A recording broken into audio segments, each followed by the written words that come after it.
The No Fate channel, checking in. On this episode of Dad's Gadgets, I'm going over and I'm going to do a complete review of my HP Pavilion laptop. What I got inside of it, what I paid, how I was able to save $164 off the original price, why I went through the website rather than a box store, which basically accessories I bought with the laptop to hopefully help this thing last longer, and then ultimately what I'm using it for, how it has it been handling. I got a couple benchmarks to show you, and then a few of the accessories that I went with for the laptop. First and foremost, if this is your first time to the channel, hit that subscribe button. On this gadget series, I review equipment, technology, gadgets that come across my desk that I personally use to help you decide if it's going to be something that's beneficial to you.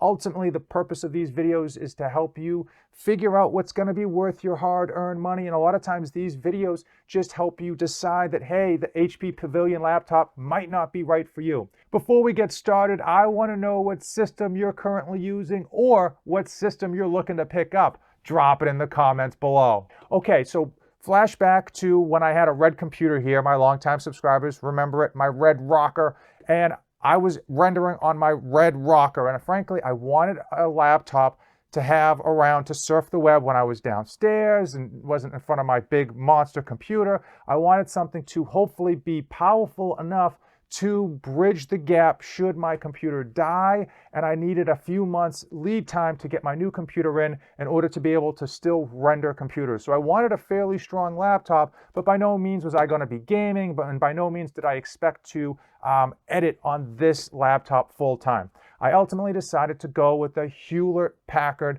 and frankly, as you can see, I don't have my red rocker anymore. My desktop died on me with no notice whatsoever, and I was stuck rendering on this for a lot longer than I had anticipated. So let's go over a few of the things I got inside here so you know what's under the hood. So the first and foremost, the main reason I went with the website Hewlett Packard rather than like a Best Buy or an Amazon or a box store was because I wasn't in a rush. I find that so many people, when they're looking at laptops, they tend to want it yesterday, and the only way they're able to do that is to buy it straight off of Amazon or walk into a Best Buy and pull it off the shelf.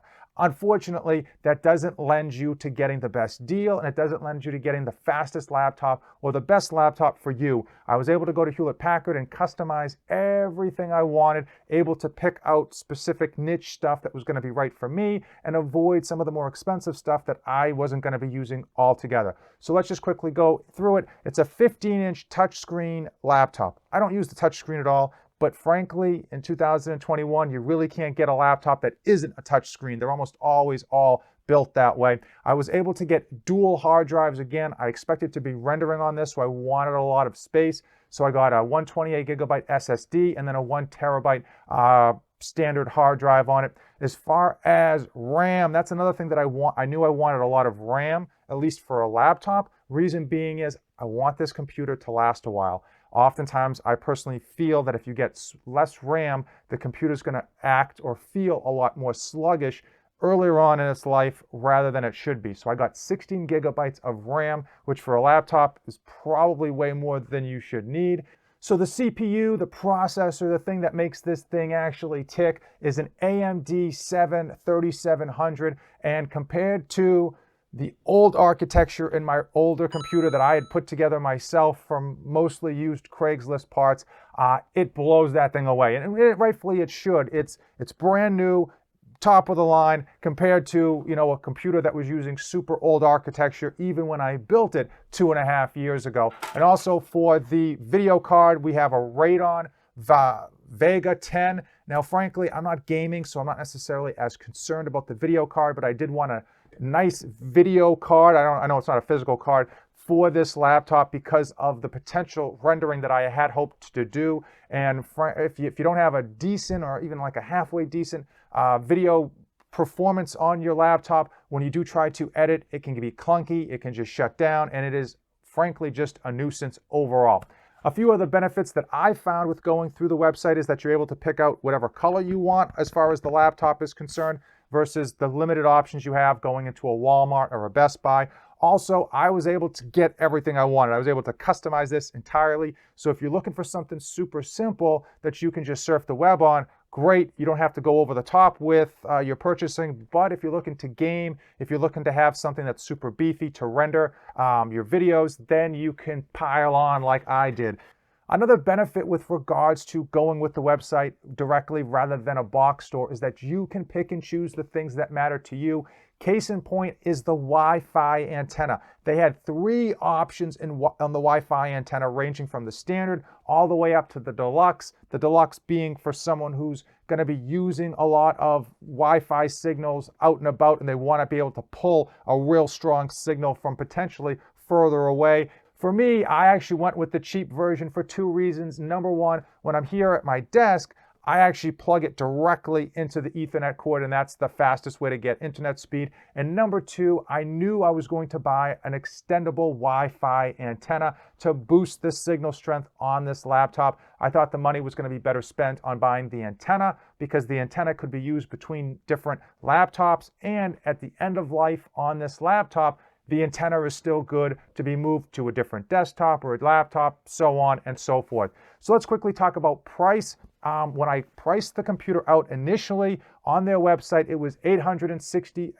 $805, a huge amount. But we all know when it comes to these online anything, you've got your retail price, and then they do you a favor and put a coupon towards your discounted price. So they were running a promotion. They're always running some type of promotion. And I was able to take advantage of that in order to get the price down even further. But here's the trick that I have done time and time again, is that the online price and the price over the phone are not equal. So I was able to create the laptop I wanted in the HewlettPackard.com system, and then I called customer service, referenced my computer that I had built because it's tied to my account, and then said, hey, listen, can you do any better? And miraculously, $50 came off. So I was able to bring this down to $650 shipped. Now, do I think that was a great price for what I got? I think it was a fair price, or maybe even a little bit better than fair price, for everything that is under the hood with respect to all of the RAM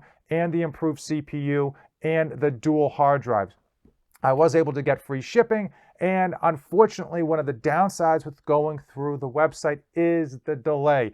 Obviously, they don't have these on the shelf. They had to produce it or whatnot, and so it did take 3 weeks to be delivered. But for me, that was a blink of an eye, because at the time, my Red Rocker was alive and active, so I didn't even need this laptop. Now, for some of you who needed a laptop right away, obviously 3 weeks is a lifetime, so I do understand if you have to go through the store. But those are key ways to save money. How have I enjoyed it? Well, like I said, I have been editing on this thing right off the bat. Never expected to be using it as much as I have been, and it has been very good overall. The rendering process does work. I've been able to render 4K video on this thing. It just takes a while, but it did take a while on my other computer. Compared to my other computer, as I mentioned, this is light years above. I'm going to put the score that I got when I did a benchmarking test up here, and then I'll compare it to a few other systems to give you a general idea of how fast this laptop is compared to some other CPU processor component laptops that are out there. Overall, do I have any complaints with regards to this laptop? No, it's held up very well. I've got no issues with regards to the quality of the touchscreen, with regards to anything. Frankly, I've been overusing it for my expectations, and it has been stepping up to the challenge. My only complaint, and I have to say this is more of a personal use case than other people might have, is that the keys themselves feel tinny. They don't feel bad. I know other people have used this keyboard and they said that they've liked the keyboard, but personally, I like a little bit softer keys on my keyboard to kind of give me more contact. This just feels a little more tinny to me, kind of like a little bit more of a metally surface. For most people, they're not going to mind. And frankly, it's not that big of a deal even. Why? Because I don't necessarily type a lot when I do my editing.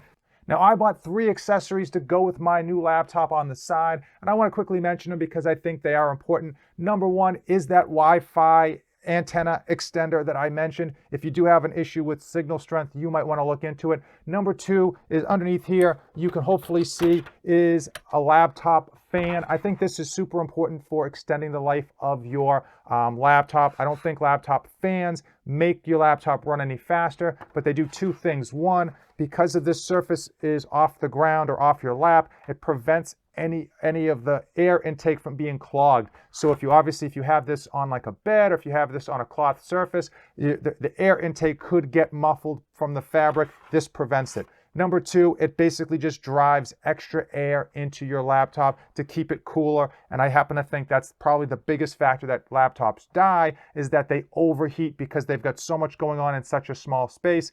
And I did notice when I was rendering, I did buy this before I even started rendering, but when I was rendering without this, the fan on this laptop was in overdrive because, of course, I'm rendering in 4K. Clearly something that this laptop wasn't necessarily meant for. The last accessory that I got that I don't have here is a mouse. I happen to think that you really should take the time to get yourself a mouse that works for you. I got a Wi-Fi wireless mouse and it's been working ideally for me, but I think that that's something that people often overlook because they got a lot of free ones lying around, and there is a big gap between the cheap free ones and the premium nice ones, and hopefully you can find that nice sweet spot for you, because if you think about it, mouse is something we probably use even more these days than the keyboard.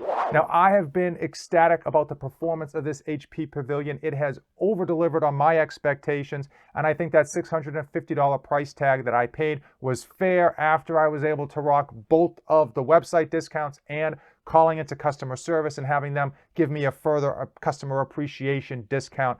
Let me know in the comments below if you've got any questions on this HP Pavilion or buying online computers in general. Also, give this video a like, hit that subscribe button, and as usual, don't save anything for the trip back. This channel is dedicated to my life as a father of 2 wonderful children, and it centers around health, fitness, and all of the tricks and tribulations that I go through to try to be a great parent to my children and still accomplish my own personal goals.